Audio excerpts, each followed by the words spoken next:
Welcome, history lovers and art enthusiasts.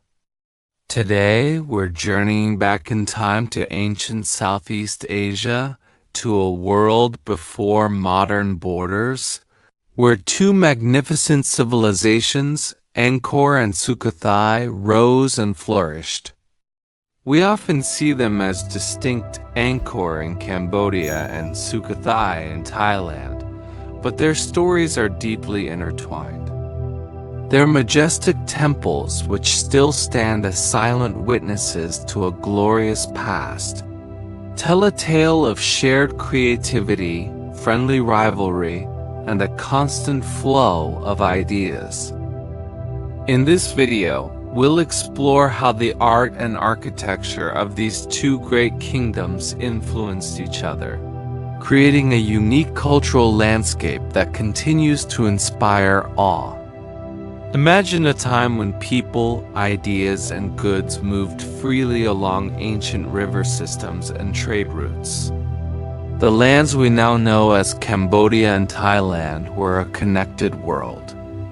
Monks on pilgrimage, artisans seeking work, and traders carrying precious goods traveled between cities, creating a vibrant network of cultural exchange. This constant movement meant that art styles, religious beliefs, and building techniques weren't confined by political boundaries. They flowed and mixed naturally, giving birth to some of the most spectacular monuments ever created. It's this dynamic world that set the stage for our story. Let's start with the mighty Khmer Empire, which dominated the region from the 9th to the 15th centuries. From its capital at Angkor, it built a legacy in stone that is nothing short of breathtaking. Think of the iconic Angkor Wat, with its 5 lotus-like towers reaching for the heavens, or the enigmatic faces of the Bayon Temple, smiling down through the centuries. The Khmer were masters of sandstone construction.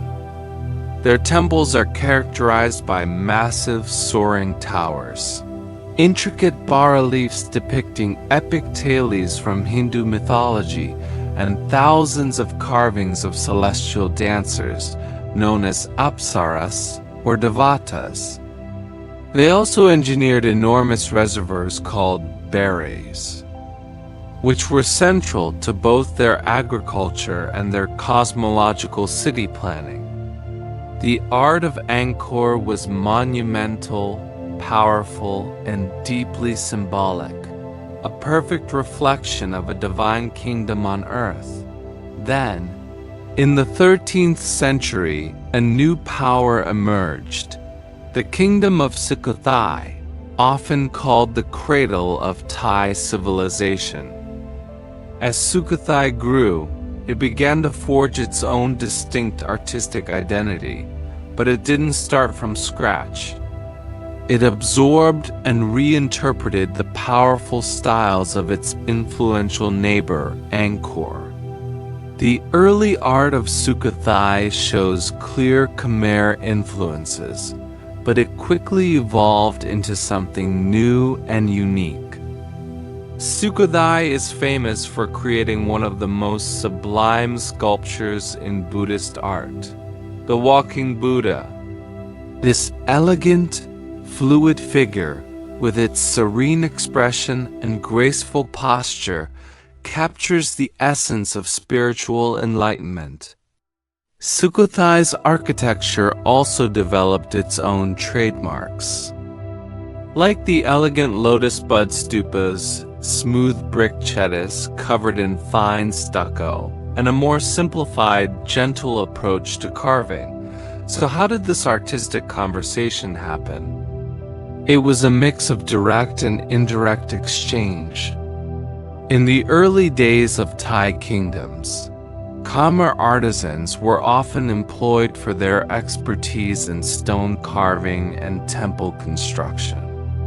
We can see this in early Thai temples that feature Khmer-style lintels, decorative motifs, and even entire temple layouts based on the Khmer model. Shared religious beliefs also played a huge role. Both kingdoms were initially influenced by Hinduism and later embraced Buddhism. This meant they shared a common pool of symbols, deities, and stories, which naturally appeared in their art. But the Thai artists weren't just copying. They were reinterpreting, taking Khmer forms and infusing them with their own aesthetic sensibilities, creating a style that was uniquely their own. Let's look at some specific examples. One of the most striking is the prang, a type of tall, corn-cob-shaped tower found all over Thailand. Its origins can be traced directly back to the towering central sanctuaries of Khmer Temple Mountains. The Thais adopted this form but adapted it, making it more slender and elegant.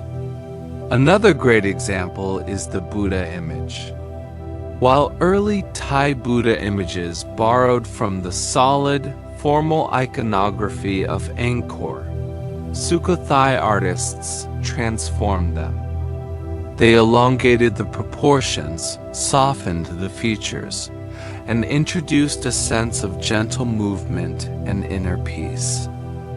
It was a shift from depicting divine royalty to expressing spiritual serenity. Even city planning shows this connection. Early Thai cities often featured large reservoirs, similar in function to the Khmer berets, showing how fundamental engineering concepts were shared across the region. Over time, however, clear differences began to emerge, reflecting the evolving cultural and religious priorities of each kingdom. Khmer art remained deeply rooted in a cosmological vision. Its temples were grand, heavy, and symbolic, built from massive blocks of sandstone to last for eternity. They were earthly representations of the mythical Mount Meru, the center of the universe. Sukhothai art, on the other hand, became more focused on the personal, spiritual journey. It was fluid, graceful, and serene.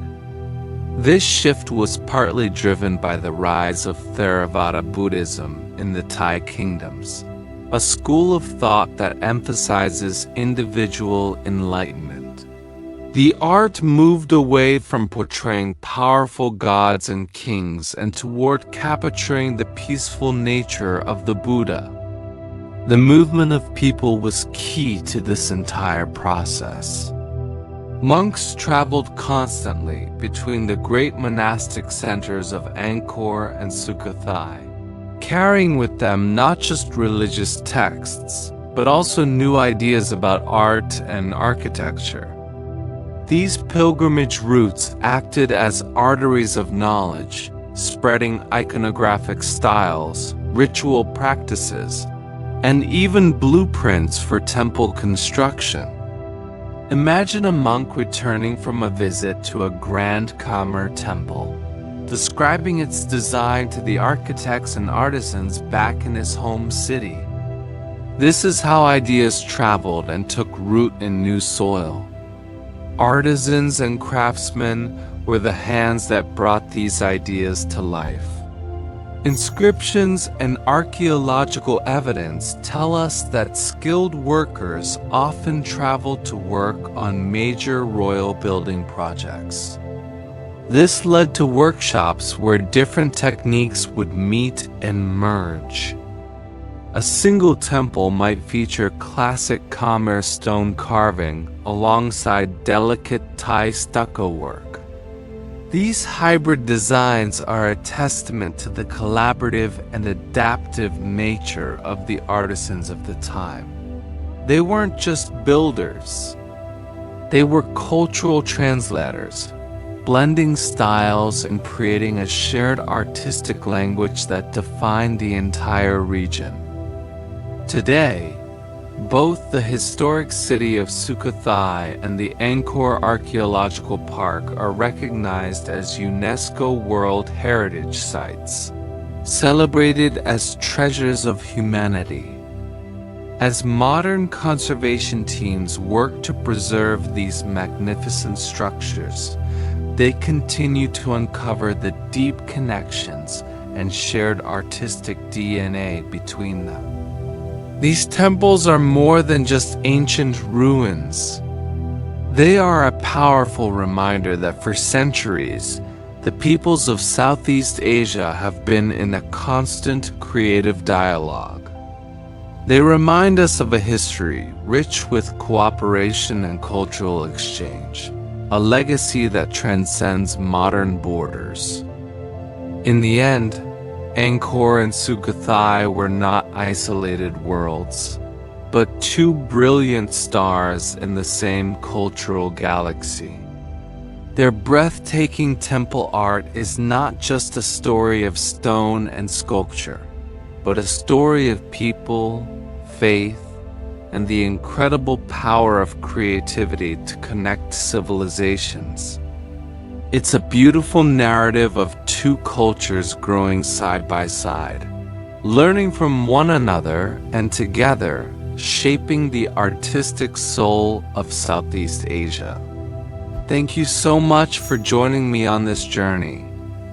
If you enjoyed this exploration, don't forget to like, subscribe, and hit the bell icon for more stories from our shared human history. See you next time.